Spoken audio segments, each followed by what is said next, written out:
Messieurs et dames de la presse,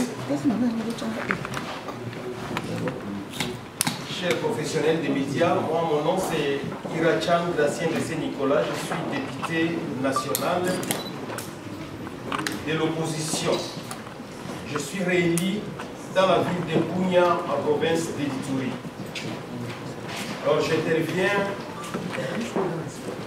par les pouvoirs constitutionnels de notre pays, à son article 101, alinéa 4, où les députés nationaux représentent la nation. Nous avons voulu faire cette conférence de presse pour fixer l'opinion par rapport à ce que nous sommes en train de vivre ces derniers temps. Vous savez, la RDC traverse une crise qui s'aggrave au jour le jour avec des conséquences dramatiques sur la population civile. Du nord jusqu'au sud, de l'est à l'ouest, tous les signaux sont pratiquement au rouge. Et vous savez, les Congolais n'ont plus confiance à personne. Les Congolais n'ont pas confiance aux Congolais. Les institutions n'ont plus confiance entre elles. Il est vrai que la crise politique que nous sommes en train de vivre au Congo, elle est devenue vraiment profonde. Et la crise se voit même au niveau des différentes institutions.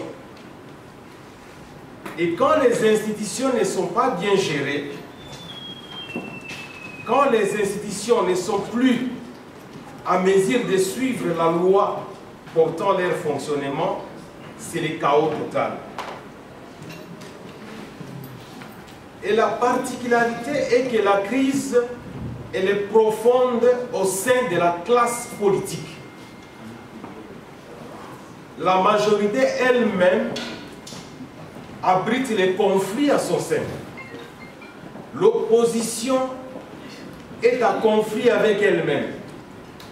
La majorité a conflit avec l'opposition, l'opposition a conflit avec la majorité. Et la conséquence est que le pays est en train de disparaître. Avec toutes les conséquences que vous êtes en train de vivre ces derniers jours. Je ne voudrais même pas rappeler qu'aujourd'hui, la RDC, c'est un pays qui est livré au monde entier comme un terrain de promenade, où les gens peuvent rentrer et sortir comme ils veulent.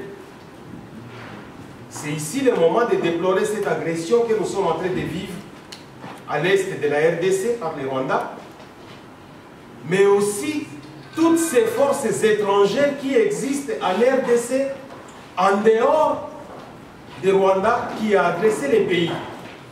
Il n'est pas normal dans un État souverain comme la RDC, qui ait toutes ces forces, tous ces pays qui puissent exister et exercer leur influence. Vous savez qu'il y a des opérations conjointes Ouganda et FARDC. L'Ouganda, c'est un autre pays. Quand vous prenez la MONUSCO, qui a fait plus de 25 ans sans aucun bilan aujourd'hui, qui abrite le monde entier à son sein, parce que ce sont les Nations Unies. Quand vous prenez les alliés du gouvernement, et vous prenez les alliés de toutes ces forces qui opèrent en RDC, franchement, ça fait la honte. La RDC devient la terre de désespoir. À l'Est, tous les jours, il y a des gens qui meurent. Inutile qu'on puisse vous le rappeler que la rébellion fait rage avec l'agression, les groupes armés. Du côté ouest, vous connaissez qu'il y a des situations avec les Mobondo. Et quand vous voyez le plus grand mal qui tue et que le peuple congolais ne sait pas, c'est la famine. Le peuple congolais est affamé et tous les jours, les gens meurent d'une façon isolée, mais personne ne sait comptabiliser ces nombres, tout simplement parce que le peuple n'a plus rien à manger. En dehors de tout cela, vous trouvez qu'aujourd'hui la RDC, c'est un pays où il n'y a plus de routes. Un pays où il n'y a plus aucune politique de la santé. Un pays où il n'y a plus une politique éducationnelle. Un pays où la gouvernance est chaotique avec tous les résultats que nous savons aujourd'hui, que ce soit dans la ville de Kinshasa et dans toutes les provinces. Mesdames et messieurs de la presse, la situation est grave. En dehors de tous les maux que nous vivons dans notre pays, vient encore de s'ajouter la catastrophe naturelle. Nous sommes avec vous à Kinshasa. Vous savez que ces 2 dernières semaines, nous avons vécu les pires cauchemars au sein de la population. Il est donc temps que la population réfléchisse, que les dirigeants réfléchissent sur ce qu'il faut faire afin que nous puissions sortir de cet état que nous sommes en train de déplorer tous. Nous avons apprécié le processus de Nairobi. Nous avons apprécié le processus de Luanda.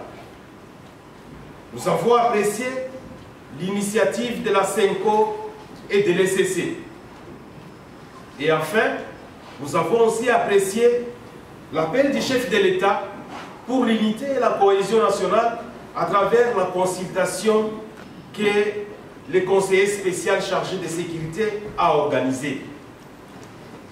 Mais dans tous ces processus, dans toutes ces initiatives, le peuple reste orphelin.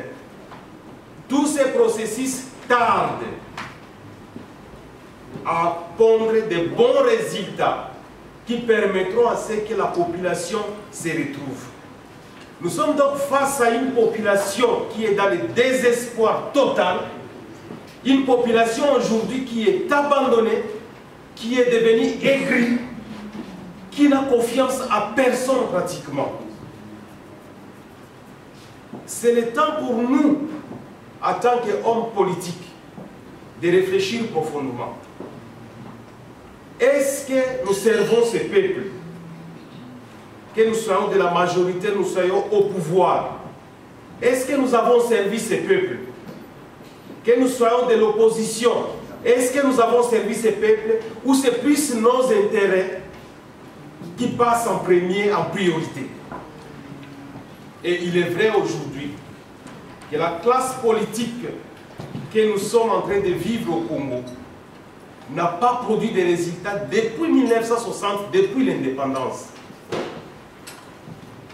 Aucun résultat. Parce que si nous prenons les indicateurs, la RDC s'est enfoncée plus que ce que nous avions dans les années 60. Ça veut dire tout simplement la classe politique, elle a échoué. Elle a échoué complètement. Il est donc temps que d'autres personnes, que d'autres acteurs, que les politiciens qui sont encore là, qu'ils réfléchissent comment on peut faire des choses autrement. Et c'est là où nous sommes en train de décrier toutes ces caprices politiques, toutes ces politiques grossières où les gens veulent se rétracter, ils se justifient au nom du peuple, mais en fait, ils ont leurs intérêts. Et le peuple aussi a sa part de responsabilité dans ce que nous vivons. Le peuple observe, mais le peuple n'agit pas. Nous appelons donc aujourd'hui tous les dignitaires, les hauts dignitaires de l'État, à se mettre au service de la population. Il est temps que le peuple retrouve en fait sa part dans tout ce que nous faisons comme activité politique, dans tout ce qui est gestion de ces pays. Et donc, le premier appel que nous lançons à travers cette conférence de presse, c'est au chef de l'État, Félix Antoine Tshisekedi. Nous en appelons à sa bonne volonté. La politique qu'il a appliquée dès son accession au pouvoir jusqu'à ce jour a montré ses limites. Il est important comme il est chef de l'État, qu'il réforme les choses en faveur du peuple. Et pour cela, nous comptons sur sa bonne volonté. Parce que nous n'allons pas aller à l'affrontement contre les Congolais que nous sommes. Depuis 1960, que ce soit Kasavubu, que ce soit Mobutu, que ce soit Laurent Désiré Kabila, que ce soit Joseph Kabila, que ce soit Tshisekedi, tous ce sont des Congolais. Nous sommes tous des frères. Ce que nous devons privilégier, c'est notre intérêt commun, c'est la République démocratique du Congo. Il est important donc que les chefs de l'État réfléchissent sur sa politique qui n'a pas produit des résultats pour que les choses aillent autrement. Il est important aussi à l'opposition, moi j'ai été opposant depuis 2018, de ne pas toujours crier dans les médias, de ne pas toujours condamner ce qui se passe, mais de prêter aussi main forte pour que la gestion des affaires, pour que la gestion de l'État produise un effet positif pour cette population. Nous disons donc que l'opposition doit être constructive, doit être républicaine en faveur du peuple. Nous devons bannir avec cette façon de mettre la haine, de s'aimer la haine dans la politique. Parce que ce que nous vivons en RDC, c'est comme si nous sommes des ennemis entre nous. Et pourtant, nous sommes des frères. Nous devons apporter des solutions à ceux qui gèrent. Et ceux qui gèrent doivent aussi apporter des solutions à ceux qui sont en dehors de la gestion. Je voudrais quand même rappeler ici que l'opposition est muselée. L'opposition est écrasée. L'opposition ne sait plus exprimer ses droits. Et vous savez combien nous sommes en prison. Nous avons fui, nous sommes en exil. Personne ne sait descendre dans la rue. Personne ne sait parler mal parce qu'il sera interpellé, arrêté. Et pourtant, un pouvoir sans opposition dans un régime de démocratie, c'est un pouvoir qui ne vaut pas la peine. Ça sera un pouvoir déséquilibré, un pouvoir qui ne profite pas à la population. Et donc, il est important que le pouvoir en place et que l'opposition collaborent, travaillent ensemble.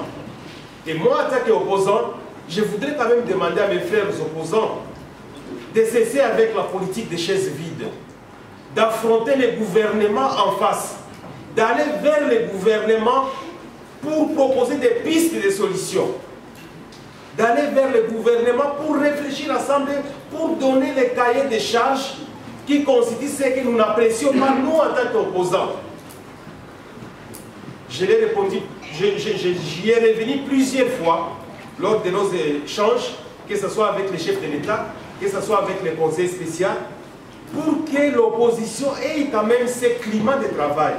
Mais que l'opposition aussi n'exagère pas, parce qu'à un moment donné, nous sommes dans un pays comme si l'opposition s'imposait en dehors de la loi. Et ça, c'est condamnable.